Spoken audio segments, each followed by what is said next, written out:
Hello everyone, welcome to home science classes. Home science classes में आपका स्वागत है। कैसे हैं आप? आशा करती हूँ अच्छे होंगे, मस्त होंगे, खुश होंगे और पढ़ाई कर रहे होंगे। तो आपको पता है हमारी चर्चा चल रही है होम मैनेजमेंट पर। आज हम होम मैनेजमेंट में क्या देखेंगे विवाह। ये विवाह क्या होता है, कितने प्रकार का होता है। यहाँ से बहुत ज़्यादा क्वेश्चन नहीं बनता है, तो मैंने बहुत ज़्यादा यहाँ पे आपको नोट्स नहीं बनाए हैं। और आप लोग पीडीएफ मांगते हैं, बताइए पीडीएफ कहते हैं।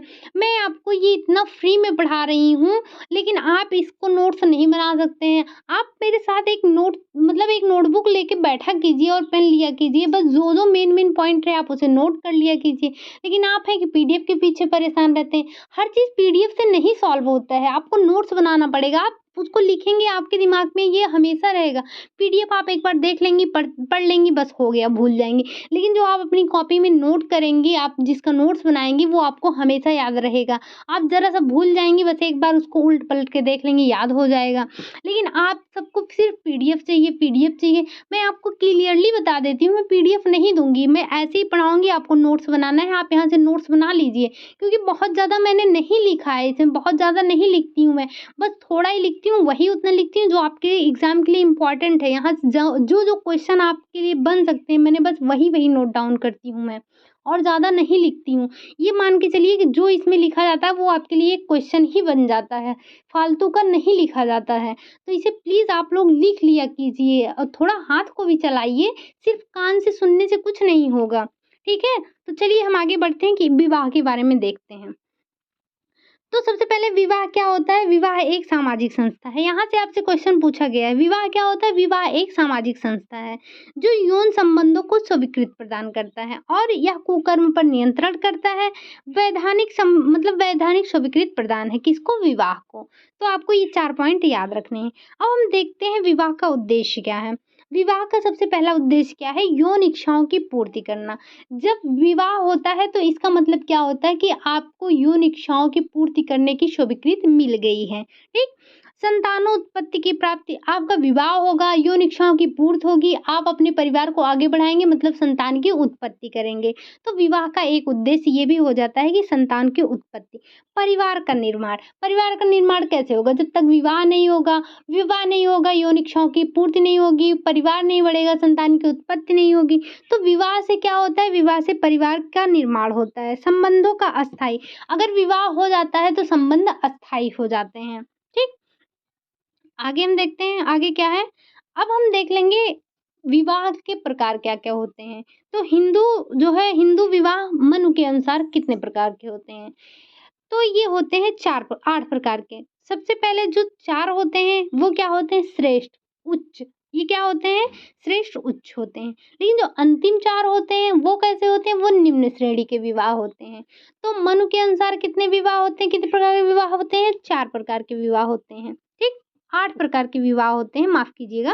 तो 4 जो प्रथम होते हैं वो होते हैं अच्छे, उच्च, ठीक? उत्तम श्रेणी के। लेकिन जो अंतिम 4 होते हैं वो निम्न श्रेणी के होते हैं। तो हम पहले 4 देख लेते हैं। इसमें क्या होता है, कितने कौन-कौन से होते हैं? तो प्रथम 4 में होता है ब्रह्म विवाह, देव विवाह, आर्ष विवाह, प्रजापत्य विवाह। तो इसको हम और क्या इसमें थोड़ा-थोड़ा याद रख लेते हैं। बस आपको ये विवाह के प्रकार याद रखने हैं, बस ज़्यादा कुछ नहीं। तो ब्रह्म विवाह में क्या होता है? गुणवान वर को पिता आमंत्रित करता है और वह कन्यादान करता है। मतलब इसमें क्या होगा, जो गुणवान वर होगा उसको पिता आमंत्रित करेंगे और अपनी बेटी का विवाह करेंगे, मतलब कन्या दान करेंगे। देव विवाह में क्या होता है? यह प्रतीकात्मक विवाह होता है। पुरोहितों को देवता माना जाता है और पुरोहितों से ही विवाह किया जाता है। आर्ष का मतलब क्या होता है? आर्ष का मतलब होता है ऋषि। ऋषि कन्या के पिता को एक जोड़ी बैल व एक गाय देता है, फिर उसका विवाह हो जाता है ऋषि से, ठीक? आगे क्या होता है? प्रजापत्य विवाह। प्रजापत्य विवाह में क्या होता है? ब्रह्म विवाह के ही समान होता है इसमें। किसके समान होता है? ब्रह्म विवाह के समान। ब्रह्म विवाह में क्या होता था कि गुणवान वर को पिता आमंत्रित करता था और कन्यादान करता था। तो इसमें भी क्या होगा कि गुणवान वर को जो है पिता आमंत्रित करेगा और अपनी बेटी का विवाह करेगा। लेकिन इसमें एक चीज़ और आ जाता है, जब विवाह होता है तो पिता वर को आशीर्वाद देते समय क्या कहता है कि कहता है तुम दोनों, इसमें आपको ये पॉइंट याद रखना है कि तुम दोनों एक साथ मिलकर धर्म का आचरण करो। इसमें यही अंतर आ जाता है कि आपको जो याद रखना है किसमें, प्रजापत्य विवाह में होता है। अब जो अंतिम विवाह 4 होते हैं वो कौन से होते हैं, गंधर्व विवाह, राक्षस विवाह, पैशाच विवाह, असुर विवाह। गंधर्व विवाह क्या होता है, प्रेम विवाह, जो आजकल बहुत ज़्यादा चल रहा है, लव मैरिज। ठीक, तो ये क्या हो जाता है, गंधर्व विवाह। आपसे पूछा गया है कि गंधर्व विवाह को और किस नाम से जाना जाता है, तो वो क्या होता है, प्रेम विवाह होता है। राक्षस विवाह क्या होता है, इसको बेटी बेचवा विवाह कहते हैं। ठीक, इसको आपको याद रखना है, क्या बेटी बेचवा विवाह किसे कहते हैं, तो राक्षस विवाह को बेटी बेचवा विवाह कहते हैं। पैशाच विवाह क्या होता है, तो पैशाच विवाह होता है क्षत्रिय विवाह। जैसे जो राजा होते थे, क्षत्रिय होते थे, जब वो युद्ध करते थे तो युद्ध में जीत जाते थे, तो वहाँ की जो राजकुमारी होती थी, वहाँ की जो बेटियां होती थी, उनसे वो विवाह कर लेते थे। युद्ध में जीतकर जब जीत लेते थे तो विवाह कर लेते, तो ये हो जाता था आपका पैशाच विवाह। अगला आ जाता है असुर विवाह। असुर विवाह क्या होता है, मदहोश कुकर्म के बाद मदपान की हुई स्त्री से विवाह करना। मतलब जो स्त्री खुद होश में नहीं है, जो कुकर्म के बाद, जिसके साथ गलत कर दिया गया है, कुकर्म कर दिया गया, उसके बाद विवाह किया जा रहा है। मदपान की हुई स्त्री है, उसको दारू वगैरह, मतलब जो भी मदपान कराया जाता है वो सब करा दिया गया, उसके बाद जो विवाह होता है वो क्या होता है, असुर विवाह। तो आपको सिर्फ यहाँ से क्या याद रखना है, ये याद रखना है मन के अनुसार कितने विवाह होते हैं, तो मन के अनुसार 8 प्रकार के विवाह होते हैं। प्रथम 4 उच्च होते हैं, तो उच्च में कौन कौन आ जाते हैं, उच्च में आ जाते हैं ब्रह्म विवाह, देव विवाह, आर्त विवाह, प्रजापत्य विवाह। और फिर जो 4 अंतिम होते हैं, जो निम्न श्रेणी के होते हैं, उसमें आ जाते हैं गंधर्व विवाह, राक्षस विवाह, पैशाच विवाह, असुर विवाह। इसमें गंधर्व विवाह को अन्य किस नाम से जानते हैं, तो उसको बोलते हैं प्रेम विवाह बोलते हैं। ठीक, अब वैवाहिक समायोजन की आवश्यक तत्व, वैवाहिक समायोजन के आवश्यक तत्व क्या होते हैं। ठीक, तो वो होते हैं विवाह के प्रति दृष्टिकोण, कि जो मान लीजिए कोई लड़की है, अगर उसकी शादी हो रही है तो वो क्या सोचती है, वो विवाह के प्रति कैसा दृष्टिकोण रखती है। मतलब वो सोचती है कि परिवार जो है, शादी होने के बाद क्या हमारी लाइफ खत्म हो जाएगी, हमें सिर्फ बच्चों का ही देखभाल करना होगा। तो मतलब उसके मन में बहुत सारे ख्याल आते हैं, ये सब कि उसकी शादी करने की इच्छा है कि नहीं है, इन सब बातों पर निर्भर करता है। अगला आ जाता है उपयुक्त जीवन साथी। अब जिसका विवाह होना है वो सोचेगा कि मेरा जीवन साथी कैसा होगा, चाहे वो लड़का हो या लड़की हो, कोई भी सोच सकता है, इसमें किसी एक पक्ष की बात नहीं हो रही है। इसमें दोनों पक्ष जो होते हैं वो आपस यही सोचते हैं कि जो मेरा जीवन साथी होगा वो कैसा होगा, उसका चरित्र कैसा होगा, उसकी सोच कैसे होगी, मेरी सोच कैसे होगी, वो इन सब बातों पर विचार करते हैं। वैवाहिक दायित्वों का पालन, जो जिसको विवाह करना है, क्या वो अपने वैवाहिक दायित्वों का पालन करने के लिए तैयार है, क्या वो अपने जीवन में, अपने विवाह में, अपने कार्य को करने के लिए तैयार है, अपने उत्तरदायित्व को निभाने के लिए तैयार है। पारस्परिक भावनाओं का सम्मान, उसे एक दूसरे की भावना का सम्मान करना होगा, चाहे लड़की हो या लड़का हो, उसे आपसी मेल जोल रखने के लिए क्या करना होगा, एक दूसरे की भावनाओं का सम्मान करना होगा। परस्पर सहयोग तथा विश्वास, एक दूसरे पर विश्वास होना जरूरी है, बिना सहयोग बिना विश्वास के जीवन में सामंजस्य बैठाना असंभव है। आपको जिसके साथ रहना है उसका सहयोग करना होगा, उस पे मतलब विश्वास करना होगा, ये सब होता है आपका इसमें वैवाहिक समायोजन में। जब इन सब बातों को आप जो है अपने जीवन में समायोजन कर लेंगे, जैसे जो आपका दृष्टिकोण है आपने उसमें परिवर्तन कर लिया, अपने जीवन साथी के प्रति परिवर्तन कर लिया, अपने वैवाहिक जो है दायित्वों का पालन करने लगे हैं, पारस्परिक भावनाओं का सम्मान करने लगे हैं, एक दूसरे की सहायता और विश्वास करने लगे हैं, तो क्या होगा, सामंजस्य बैठ जाएगा। अगला है वैवाहिक जीवन में असमायोजन उत्पन्न होने के कारण क्या हो सकते हैं। ठीक, अब हम क्या हो सकते हैं, जैसे ये हो सकता है कि संवेगों का असमंजस्य, मतलब कि आपके संवेग उसके संवेग असामंजस्य है, एक दूसरे को समझ नहीं पा रहे हैं, तो इससे क्या होगा, आप में विभेद उत्पन्न होगा, आप लोग एक दूसरे के साथ सामंजस्य नहीं बैठा पाएंगे।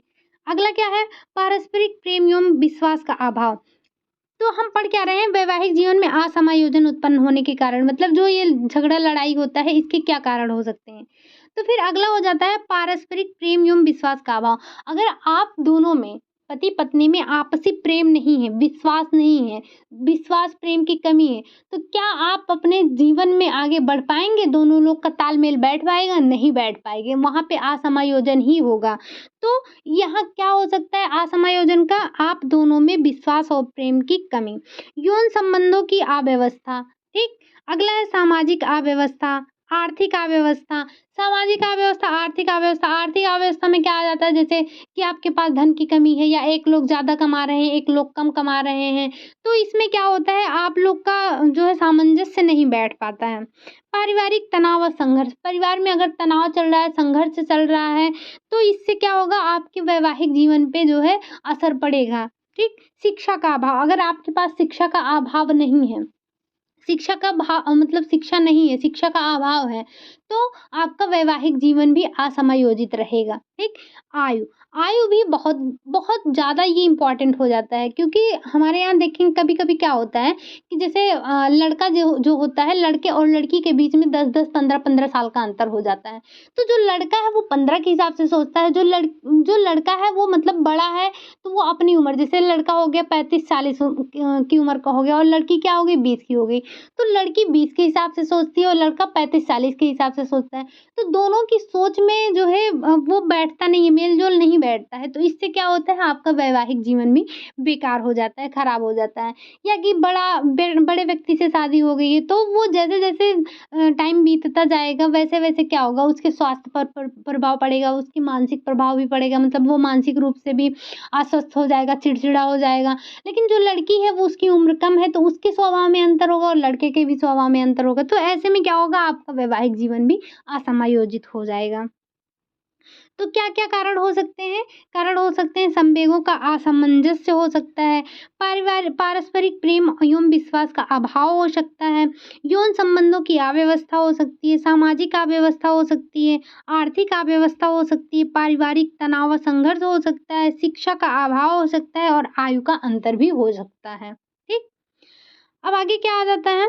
आगे आ जाता है विवाह विच्छेद के पक्ष में तर्क एवं लाभ कि विवाह विच्छेद मतलब ये जो आजकल विवाह विच्छेद हो रहे हैं, इसके इसमें क्या तर्क है, क्या लाभ है, क्या हानि है? ठीक? तो स्त्री की स्थिति में सुधार, क्या होता है कि जैसे कुछ परिवारों में स्त्री और पुरुष में बनती नहीं है, तो वहाँ पे स्त्रियों की स्थिति बहुत दयनीय हो जाती है। ऐसे में क्या होता है जब उनका विवाह विच्छेद हो जाता है, तो इस स्थिति में जो है स्त्रियों की स्थिति सुधर जाती है। कष्टमय जीवन से मुक्ति, उनको कष्टमय जीवन से मुक्ति मिल जाती है। क्या कोई-कोई पति होते हैं अपनी पत्नियों पर बहुत अत्याचार करते हैं, कोई परिवार होता है अपने बहू पर बहुत अत्याचार करता है। तो ऐसे में क्या होगा जब विवाह विच्छेद हो जाएगा तो स्त्री को अपने कष्ट से मतलब जो वहाँ पे कष्ट मिल रहा था उससे क्या हो जाएगी, उससे मुक्ति मिल जाएगी। स्त्री पुरुष के लिए समानता के लिए मतलब जो स्त्री पुरुष की समानता के लिए विवाह विच्छेद आवश्यक हो जाता है। तो इसके तो ये इतने लाभ होते हैं। क्या लाभ होते हैं कि स्त्रियों की स्थिति में सुधार हो जाता है, उनको कष्टमय जीवन से मुक्ति मिल जाती है और क्या होता है और स्त्री पुरुष के समानता के लिए विवाह विच्छेद ज़रूरी होता है। ये तो हो गए इसके लाभ, लेकिन इसके कुछ हानियाँ भी हम हानियों पर भी चर्चा कर लेते हैं। हानियाँ क्या हैं? हानियाँ आ जाती हैं कि सांस्कृतिक मान्यताओं के विरुद्ध कि हमारी जो संस्कृति है, हमारे समाज में जो भी संस्कृतियाँ बनाई गई हैं, उसमें विवाह विच्छेद को अच्छा नहीं माना जाता है। जिस स्त्री का विवाह जो है, विवाह विच्छेद हो जाता है, तो उसको लोग थोड़ी अलग दृष्टि से देखते हैं। उसको मतलब कहीं अच्छे कार्य के लिए नहीं ले जाते हैं, थोड़ी उसको हट के नज़र से देखते हैं कि ये हमारे शुभ कार्य से दूर रहे, इसका विवाह विच्छेद हो गया है। तो ये थोड़ी होती है कि सांस्कृतिक मान्यताओं के विरुद्ध है ये चीज़ें। फिर आर्थिक रूप से अव्यावहारिक, आर्थिक रूप से अव्यावहारिक का मतलब क्या हो गया? जैसे पति-पत्नी का विच्छेद हो गया, विवाह विच्छेद हो गया, अब पत्नी कार्य नहीं करती है, पैसा नहीं कमाती है, तो ऐसी स्थिति में क्या होगा? उसके लिए तो बहुत मुश्किल हो जाएगा ना। तो वही होता है कि आर्थिक रूप से भी अव्यवस्थित है, अव्यावहारिक है। पारिवारिक संगठन के विरुद्ध, पारिवारिक संगठन मतलब इससे परिवार टूटता है कि जो परिवार बनाया गया था, परिवार मतलब शादी हो गई, बच्चे हो गए, तो ऐसे में क्या होता है कि परिवार का संगठन टूट जाता है। फिर क्या होता है बच्चों की समस्या। अब जैसे विवाह विच्छेद तो हो गया, फिर इसमें सबसे बड़ी समस्या क्या आ जाती है? सबसे बड़ी समस्या आ जाती है बच्चे, कि बच्चे कहाँ जाएँगे? वो माता के साथ रहेंगे, कि पिता के साथ रहेंगे, किसके रहेंगे? अगर माता के साथ रहते हैं तो उनको पिता का प्यार दुलार नहीं मिलेगा, अगर पिता के साथ रहते हैं तो वो माता के प्यार दुलार से वंचित रह जाएँगे। तो इन सब इन सबको देखते हुए विवाह विच्छेद की इतनी हानियाँ भी हैं, आपको ये याद रखना है। तो एक तरफ जहाँ लाभ है, वहाँ दूसरी तरफ हानि भी है। किसी भी चीज़ में अगर आपको लाभ होता है, तो उसकी भी कुछ हानियाँ भी होती हैं। बस आपको देखना ये है कि कहाँ पे आपका नुकसान ज़्यादा हो रहा है। जब लाभ हो रहा है तब आपका नुकसान, मतलब लाभ आपको ज़्यादा हो रहा है या नुकसान आपको ज़्यादा हो रहा है। बस इन सब चीज़ों का ध्यान रखना होता है, ठीक? तो हमने ये विवाह पर पूरा चर्चा कर लिया। ये हमारा छोटा-सा टॉपिक था विवाह, ये खत्म हो गया है। अब हम अगली क्लास में कुछ और चर्चा करेंगे। फिर आज के लिए हम इतना ही रखते हैं। अगर वीडियो अच्छा लगा हो, लाइक कर दीजिएगा। चैनल को सब्सक्राइब कर लीजिएगा, कमेंट करना मत भूलिएगा। मिलते हैं नेक्स्ट वीडियो में, तब तक के लिए बाय बाय, टेक केयर।